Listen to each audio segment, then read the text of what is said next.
welcome to the Blindfold Chess Podcast. This week we are looking at the young and rising star Andrey Esipenko. Born on March 22, 2002, Esipenko started playing chess at the age of 5 and quickly showed great promise. Esipenko's early chess accomplishments include winning the European U10 Championship in 2012. The next year, he earned his FIDE title. 2017 was a busy year for the 15-year-old star. He won the European Under-16 Championship and won the World Under-16 Chess Championship, and he did not stop there. At the end of 2017, he competed in the 2017 World Rapid Championship, scoring a performance rating of 26-22. During the tournament, he played a queen sacrifice against Sergey Karjakin, which broadcaster Leonard Barden commented may be the, quote, move of the year. We are not looking at that game today, but I have attached it to the show notes. Feel free to take a look.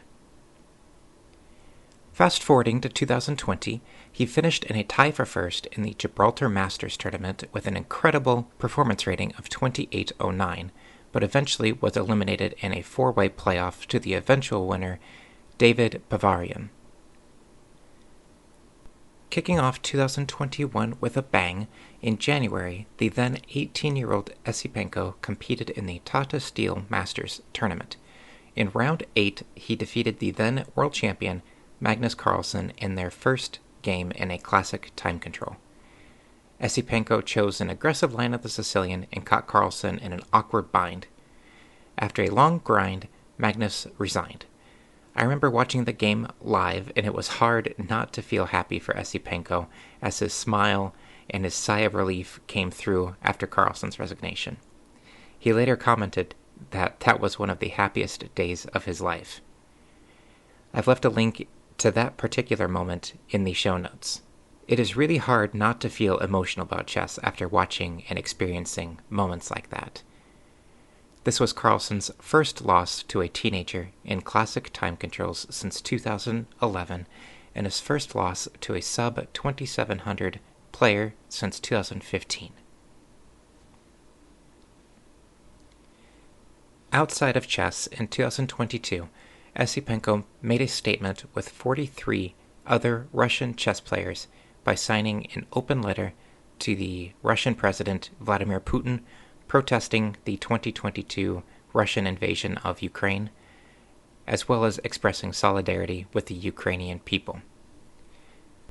A segment of the letter says, quote, "Chess teaches responsibility for one's actions. Every step counts, and a mistake can lead to a fatal point of no return. And if this has always been about sports, now people's lives, basic rights and freedoms, and human dignity, the present and future of our countries are at stake." End quote. Joining Esipenko in this letter was Jan Nepomniachtchi, Daniel Dubov, Peter Svidler, and many others. There is a lot of promise for Mr. Esipenko, standing up to a world leader, beating a world champion, and performance ratings above 2800 before the age of 21. He is someone to watch out for. In today's game, we are going back to the Tata Steel Challengers Tournament of 2019.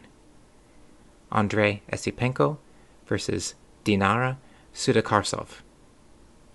Now, if we're ready, let's begin. 1. Pawn to e4. Pawn to e5. 2. Knight f3. Knight f6. 3. Knight captures e5. Pawn to d6. 4. Knight f3. Knight captures e4. 5. Knight c3.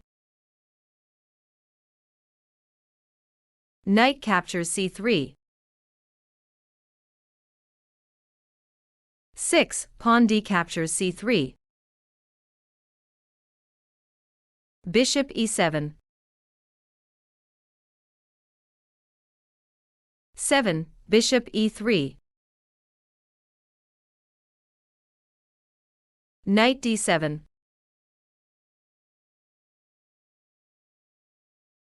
8. Queen d2. This is the Petrov opening.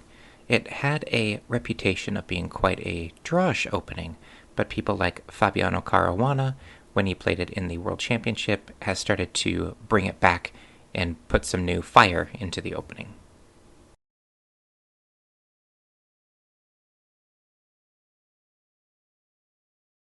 Castle kingside.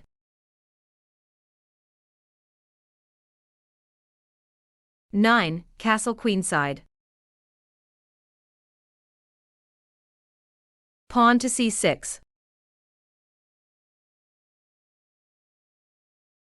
10. Pawn to h4. Pawn to d5.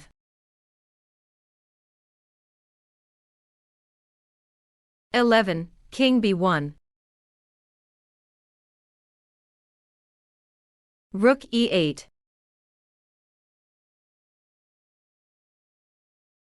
12. Bishop d3.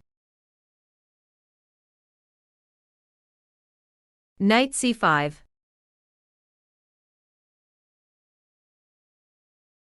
13. Knight g5. Pawn to h6.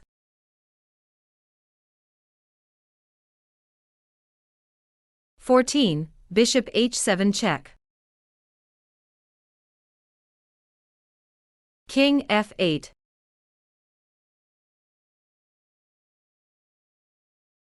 15. Pawn to c4.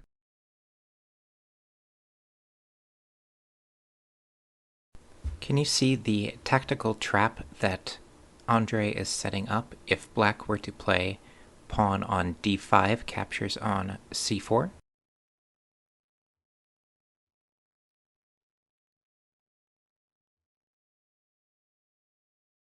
That would be queen captures d8, rook captures d8, the rook on d1 captures on d8, the bishop on e7 captures d8, and then the white bishop on e3 captures the now hanging knight on c5 with check, having white go up a piece.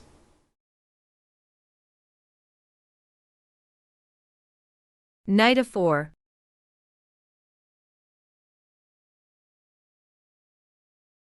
16. Queen d3.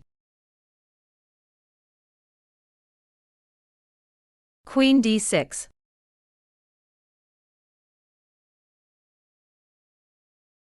17. Bishop c1.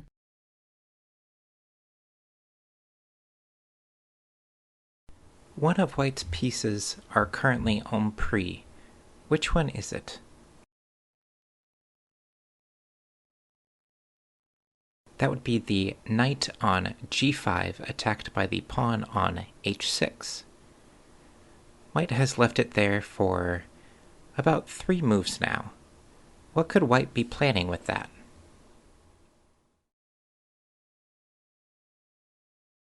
Pawn h captures g5. 18. Pawn h captures g5. Bishop d8.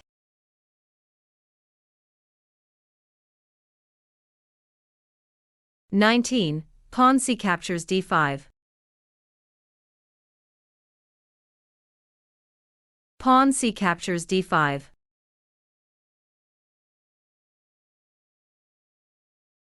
20. Queen f3.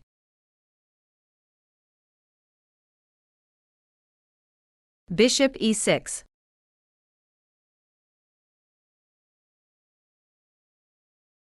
21. Bishop f5. White is currently down a piece for a pawn, but I would like to examine the piece placement. Where are the 4 rooks in the position, and where is the only knight in the position?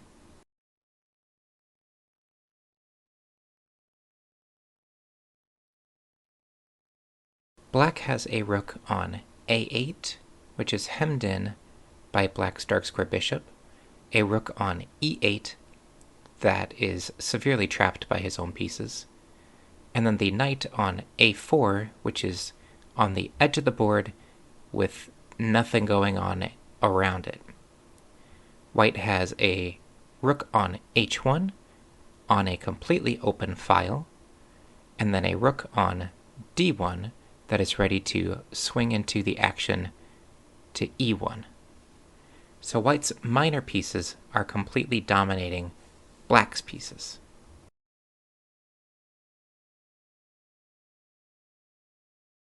Knight b6.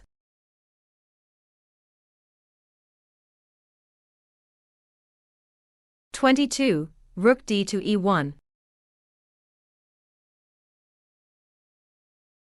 Knight d7.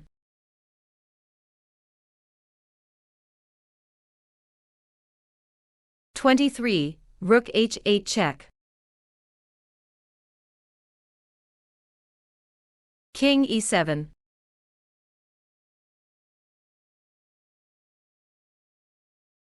(24) Rook captures e6 check. Black resigns. Rook captures e6 is the icing on the cake. Black has 2 choices.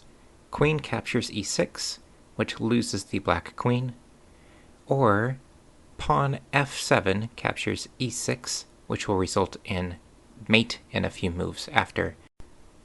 F captures e6, rook captures e8 check, king captures e8, bishop to g6 check, king to e7, and then queen to f7 checkmate.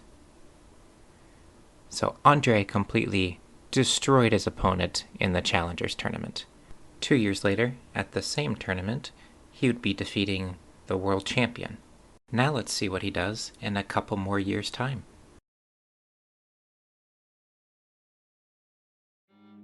So that is all that we have for this week. Tune in next time, where we will continue to work on our blindfold skills and look at another game of the Masters.